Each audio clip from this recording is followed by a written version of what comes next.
Derrière une façade usée par le temps, se dessine tout un pan de l'histoire de notre région. Ce métier des années 30 est équipé d'aiguilles, un procédé inventé par l'amiénois Raymond Devas en 1937, qui reste une référence encore aujourd'hui. Tout le monde entier, maintenant, pratiquement tous les métiers marchent avec des aiguilles, avec l'invention de Oise. On est content d'avoir récupéré ce métier-là et on essaye de le faire marcher le plus possible.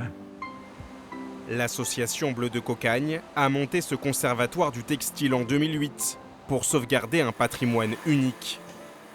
Le textile a employé jusqu'à 100 000 personnes à Amiens et ses alentours, faisant la renommée de la ville au siècle dernier. L'ensemble de nos fabrications représente à peu près un tiers de l'ensemble des fabrications de velours français. Les adhérents veulent aujourd'hui rendre ces lettres de noblesse à cette ancienne industrie dorée.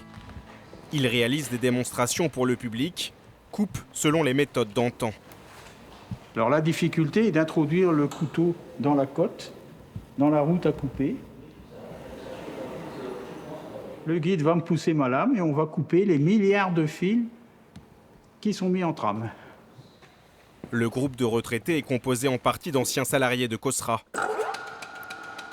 Philippe Chocard a passé 17 ans à couper le célèbre tissu côtelé. C'est toute une partie de sa vie qu'il fait renaître ici, aux côtés de ses camarades. Ma présence ici permet à tous ceux que ça intéresse de leur faire voir comment on faisait du velours et puis essayer de transmettre ce que j'ai appris, mon savoir, parce que je pense que c'est sur le point de disparaître. Donc c'est quelque chose qui est important. Et puis en tant que retraité, ça fait voir qu'on est encore quand même utile à quelque chose. Ici, on répare les machines d'époque avec les moyens du bord.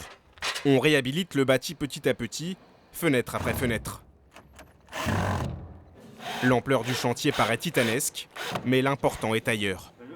Ça reprend du sens, oui, j'ai retrouvé mes souvenirs d'il y a 25 ans, quand je travaillais encore dans la construction mécanique.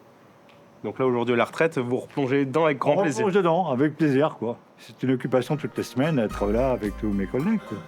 C'est formidable, quoi. Le conservatoire attire 1500 visiteurs chaque année.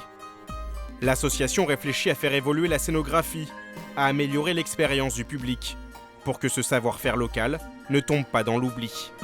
À l'avenir, et nos témoignages vivants ne pourront plus exister. Et il faudra bien transmettre les informations aux générations suivantes. Des plans architecturaux sont dessinés pour la future rénovation du bâtiment. Le chantier attend désormais son financement.